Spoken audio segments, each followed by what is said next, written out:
নারকেল দুধ দিয়ে বাইন মাছ রান্না প্রথমবারের মতো করবো এটা। তো ভাবলাম যে ভিডিও করি একটা। তো চলেন শুরু করি। আসসালামু আলাইকুম সবাইকে। এখানে হচ্ছে আমি বাইন মাছ নিয়ে নিয়েছি, বড় সাইজের দুটো বাইন মাছ ছিল। এখানে নারকেল দুধ বানিয়ে নিয়েছি। আমি কড়াইতে পেঁয়াজ তেল দিয়ে দিয়েছি ভাজার জন্য।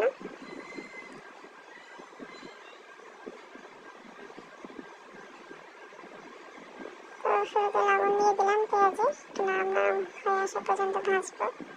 কেউ এভাবে খেয়ে দেখেছেন কিনা জানাবেন, আমাদের এখানে তো করে। তো আমিও প্রথমবার মতো ট্রাই করে ফেললাম। তারপর হচ্ছে বাটা মশলা অ্যাড করলাম, আদা রসুন জিরা বাটা দিয়ে দিয়েছি শুরুতে। পেঁয়াজটা নরম হয়ে আসলে বাটা মশলা দিয়ে এটা ভালো করে মিক্স করে নিচ্ছি।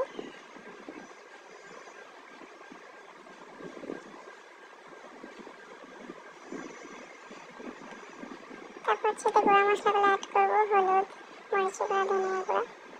এটাও দিয়ে আমি ভালো করে একটু মিক্স করে নিচ্ছি। তারপর সামান্য পরিমাণে একটু পানি দিয়ে একটু মশলাটাকে আমি কষিয়ে নেব।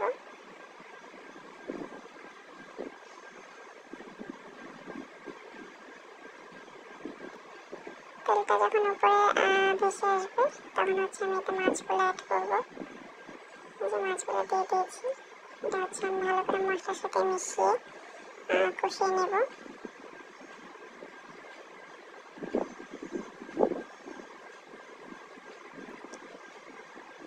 এই তো মাছটা কষানো হয়ে গেলে আমি মাছগুলো তুলে নেব।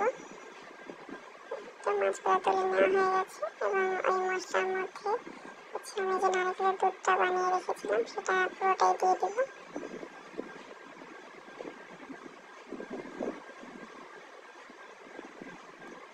এরপর যে একটু সাদা মনে হতে পারে কিন্তু পরবর্তীতে ঠিক হয়ে যাবে কালারটা।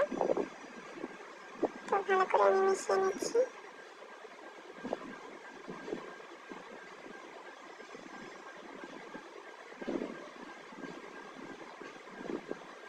ঢাকনা দিয়ে ঢেকে দেবো, ভালো মতো আমি এটাকে বলক তুলে নেব।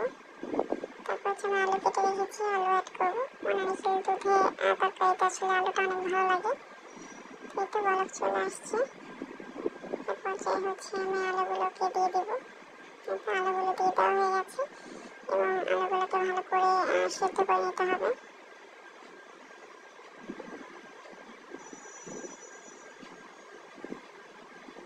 তো আলুগুলো সেদ্ধ হয়ে গেলে প্রায় তখন হচ্ছে মাছগুলোকে অ্যাড করে দেবে এর মধ্যে। এটা দিয়ে দিয়েছি।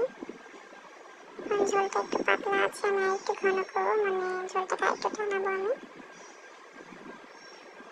একটু নাড়াচাড়া করে দিয়েছি যেন নিচে না লেগে যায়, কারণ এটা ঘন হয়ে যায় অনেক। এরপর যে হচ্ছে আমি একটু ভাজা জিরা গুঁড়ো অ্যাড করছি শেষের দিকে। এটা টেনে আসছে আর অল্প কিছু টানাবো আমি। তো মিক্স করে নিলাম গুঁড়োটা দিয়ে।